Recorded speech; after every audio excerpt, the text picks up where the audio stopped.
मुंशी प्रेमचंद। ये नाम सुनते ही दिल के गांव की कहानियां याद आती हैं। वो लिखते थे हमारे जैसे आम लोगों के बारे में, किसानों के बारे में, परिवारों के बारे में, उनकी खुशियों और गमों के बारे में। उनकी कहानियां आज भी उतनी ही ताजा लगती हैं। प्रेमचंद के शब्दों में जादू है। वो इंसान की फितरत को समझते थे, रिश्तों की पेचीदगियां दिखाते थे। वो हमें सोचने पर मजबूर करते हैं, महसूस कराते हैं। घर जमाई उनकी एक दिल को छू लेने वाली कहानी है माधव की। एक ऐसा आदमी जो मुश्किल हालात में फंसा है। ये कहानी समाज के नियमों और अंदरूनी संघर्षों के बारे में बहुत कुछ कहती है।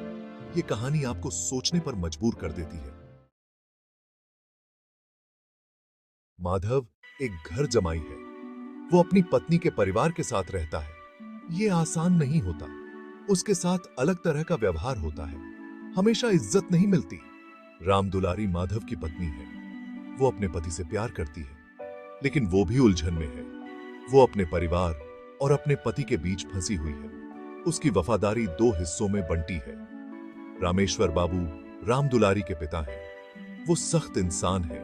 वो रूढ़िवादी भी हैं। वो पुराने ख्यालों के आदमी हैं। वो हमेशा माधव की स्थिति को नहीं समझते। घर में तनाव का माहौल रहता है। माधव खुद को अजनबी महसूस करता है। उसे इज्जत की चाहत है। वो चाहता है कि उसके साथ बराबरी का सलूक हो, लेकिन ये एक सपने जैसा लगता है। प्रेमचंद के जमाने में घर जमाई होना बहुत मुश्किल था।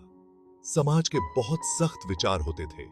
जो आदमी अपनी पत्नी के परिवार के साथ रहता था, उसे नीचा समझा जाता था। आदमियों से उम्मीद की जाती थी कि वो कमाएं, घर के मुखिया बने। घर जमाई होना इन मानदंडों को चुनौती देता था। यह मर्दानगी के पारंपरिक विचारों पर सवाल उठाता था। यह सामाजिक दबाव माधव पर बहुत भारी पड़ता था। वो अपनी स्थिति का बोझ महसूस करता था।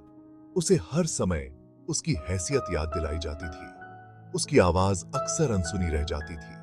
उसकी राय को अक्सर नजरअंदाज कर दिया जाता था। समाज बहुत क्रूर हो सकता है। लोग बातें बनाते हैं, जज करते हैं, और माधव आसान निशाना बन गया।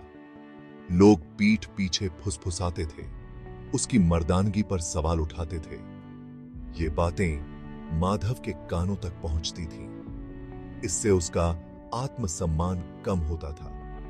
वो अपमानित महसूस करता था। उसे लगता था कि उसकी मर्दानगी पर सवाल उठाए जा रहे हैं। समाज के फैसले एक अदृश्य जंजीर की तरह थे जो उसे जकड़े हुए थे।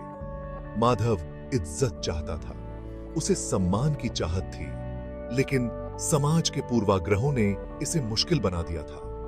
वो सामाजिक उम्मीदों के जाल में फंस गया था। वो परिस्थितियों का शिकार था। अगर आपको यह वीडियो पसंद आया हो तो इसे लाइक और शेयर करें और ऐसे और वीडियोस के लिए मेरे चैनल को सब्सक्राइब जरूर करें।